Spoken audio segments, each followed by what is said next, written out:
Hi there, hope everyone's having a great morning or afternoon or evening, wherever you are tuning in from. I am coming to you live from Cancun in Mexico. It is a beautiful, beautiful warm day here, of course, and I thought I would come on chat to you guys today about your health identity.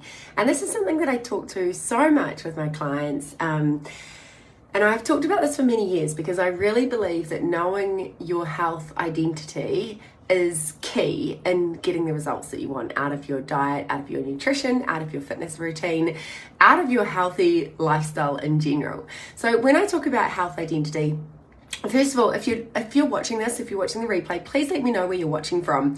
It's always so interesting. Let me know, what you're up to for the day.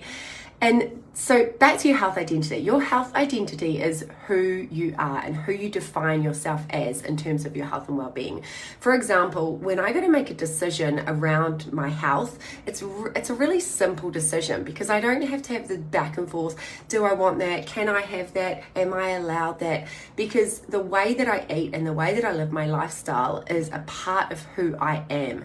It's actually ingrained in me that I am not the sort of person who eats McDonald's. I'm not the sort of person who goes out anymore and has 10, 20 drinks of alcohol, because that's not actually my health identity anymore. And it's not my health identity at all. Hey, Danny. Who's that? Oh, it's Dal. Hi. I just saw Danielle quickly in my vision. Hi, Dal. Dal was in Vegas with me.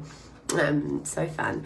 So let's have a think about your health identity and how this can help you make really simple decisions for your health. So I was having a conversation with a friend of mine just before I left New Zealand, actually, and she was talking about gluten, and she was really wanting to go gluten-free. We were talking about how her body was quite inflamed, and I was explaining how gluten can be one of the leading causes of inflammation, especially if it's a lot of processed gluten like breads and just basically anything that's not organic sourdough or spelt or something like that, which is, most people are not having that type of gluten. We're having the typical gluten, which has got a lot of GMOs. It's very modified.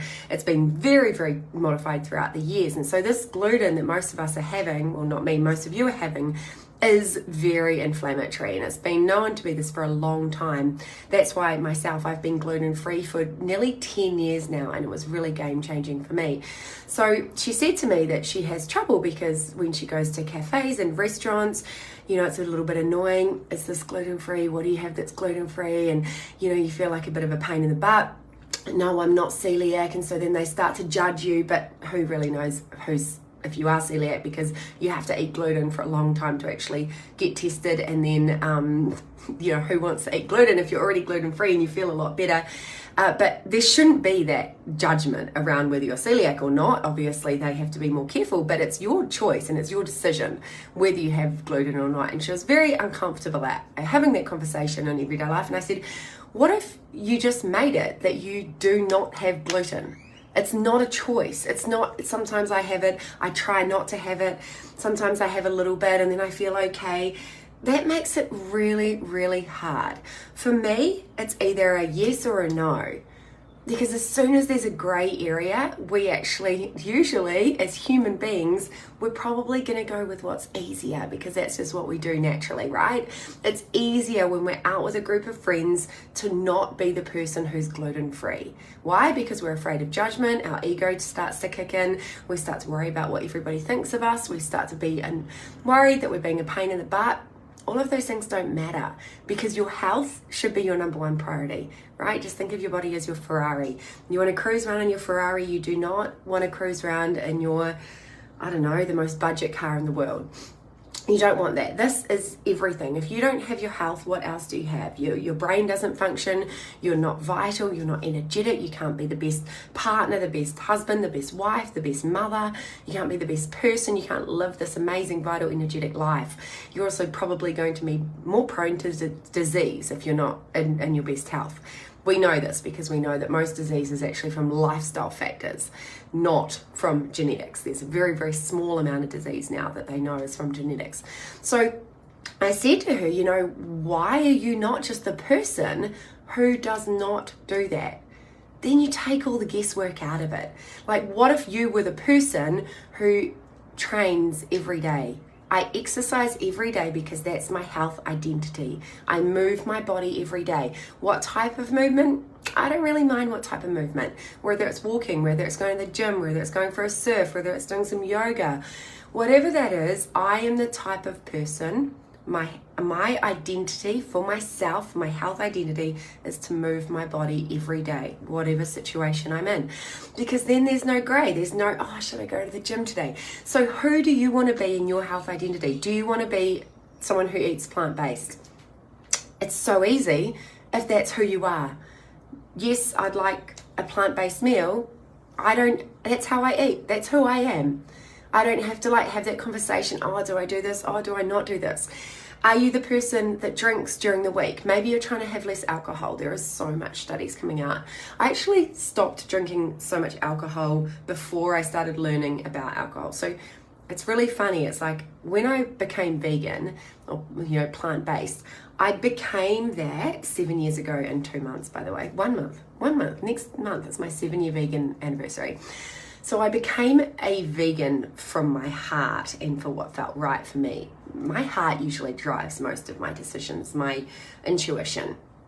I'm really big on intuition and following that. But that's what made me make that choice. What really helped cement that was when I started doing some research. Like I read What the Health. No, not What the Health. Oh my gosh, it's a green book. It's white with green on it. That's so funny. I'll pop it below.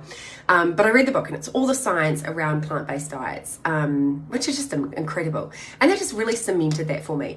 And it's the same with alcohol. So I pulled back heaps on drinking. I still have a couple of drinks if I want to, right? So I'm not like the person who does not drink. But if you are that person, maybe you need to be like Monday to Friday, I am the person who does not drink. That's part of my health identity. And then when you go to have that glass of wine, you're like, actually, no, that's not who I am, because I'm the person that doesn't drink Monday to Friday. For me, I'm the person now that has a couple of drinks max. That's who I am now. So my friends found this really weird when I started drinking a lot less. Sometimes I just don't drink at all, right? Like I might have 1 glass of wine. I just went to Vegas. I had 3 drinks in a week in Vegas, right? Like every other time I've been in Vegas, I've partied the house down. That was my old identity. And then I realized that was not serving me. And now I'm learning so much about alcohol and what it does. All this research is coming out. It's just mental, the way that we have allowed alcohol to really be such a big part of our society and what's like deemed normal. And it's really interesting because when you stop drinking so much, you realize the culture around alcohol and how screwed up it is. Like people ask me, it's like I have to justify, or I used to have to. I don't feel like that at all now. I just say, I don't really drink anymore. Maybe I will, maybe I won't. But like my identity is not being a drunk person anymore because that's not serving me. My intuition tells me that is not the best. That is not being the best Emily Gillies that you can be.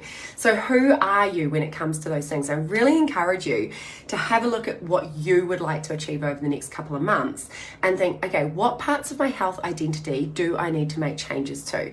And write those down. Tell me if you want someone to be accountable to. What is important to you? And then get really, really clear on how you're going to make those happen. So if you want to be that in your health identity, if you want to exercise every day, maybe you want to go to the gym 3 days a week. That is part of who you are.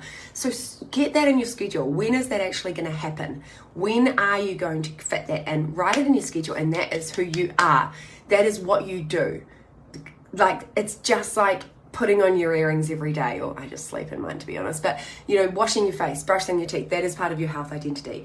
All those sorts of things. So if you want to go to the gym 3 times a week, that's going to be who you are. That is now a non-negotiable.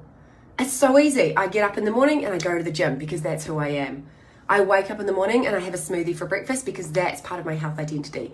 No, I don't eat McDonald's when I'm out drunk. No, I don't have more than 1 glass of wine. No, like it just takes the guesswork out of everything, because as humans we are so easy to manipulate. Like I used to laugh, I've got a rubber arm. I've got a rubber arm, so I'll be like, oh, I'm not drinking tonight. Oh, come on, just have a glass of wine. Okay. It's just who we are. We just want it to be easy. We want to fit in. We innately want to fit in. We are pack animals. We are pack humans. We want to be part of the community, so we want to do things that are easy for us. we usually want the easy route anyway. That's why, 3% of the world runs 97% of the world, because the rest of us, we just want to trottle along, not stand out too much. So really think about, what do you want to achieve in your health over the next couple of months? If you're in New Zealand, Australia, it's winter. What does your health identity look like in winter? Are you one of those people that says, I sort of let loose in winter, I get a bit plodgy? I can't stand that. I just think that that's disrespect for our bodies. Like, we should not get plodgy in winter. Like, plodgy means we're fueling our bodies with toxins and we're not actually caring for ourselves. That's just a really low self-respect, right? So the way you treat your body is your self-respect. So in winter, you want to thrive. And yes, I talk about a lot, like, let's get in shape for summer, let's do this. And it's just because I know that the majority of people have not done that. So I'm just helping with what's normal and getting everybody back on track. But what I firmly believe myself is we should be thriving all year long, not because we're dieting, but because our health identity really holds us to accountability for ourselves, not for anybody else, but for who we want to be as a person, as a healthy individual. And so really think about that. That is my challenge for you this week, is think about, what is your health identity right now? If it's not where you want it to be, what changes do you want to implement? What little, sometimes it's just a small pivot in who you want to be in terms of your health and wellness that will move you closer to your health goals. Maybe you feel fabulous already and there's always just some little changes that you could make. I'm thinking of common things that people do. I think the biggest one is like having, a couple of wines each night. I know a lot of people that have a couple of wines every night. So detrimental to our health. Eating inflammatory foods, eating takeout full of chemicals, right? Not moving our bodies regularly because it's winter and because it's cold. That's tough, right? It's just the way it is. We still need to move our bodies. Sleeping, going to bed at night, at a decent hour, making sure we're getting 7 to 9 hours sleep, 7 to 8 hours sleep minimum. So who are you in the evenings? As part of your health identity, in the morning you wake up and you do a meditation. That's part of my health identity. I am the person that meditates in the morning. If I can't meditate because it's noisy, like say in Vegas, I was sharing a room, I can't really meditate because it's so distracting. So I just put on my thing when I'm in the shower and do like a standing meditation, whatever, just something to get me in the mindset that I desire to be in. I'm the type of person that does affirmations. I'm the type of person that, I don't know, whatever else it is. So I would love to hear what your health identity is and what any changes that you would like to make. Message me if I can help in any way. But this is going to make your life so much easier when it comes to making decisions around your health, because you are or you aren't. And when it's crystal clear like that, who you actually want to be, it's just got this awesome roll-on effect. You don't have to be like, yes, no, it's so tricky. Because it's who you are as a person, and then everything from there flows from them, because it's you that's made the decision. No one said you have to do this diet, you have to do this. Your personal trainer says you have to be at the gym 5 days. It's like, that is who you are as a person. You're the type of person that looks after your body, so you're the type of person that moves every single day. But yeah, so let me know if this is helpful. Have a beautiful day if you're in New Zealand, Australia. Have a beautiful afternoon if you're up here in the Northern Hemisphere with me. I am going to start my afternoon and I'll talk to you guys later. Ciao.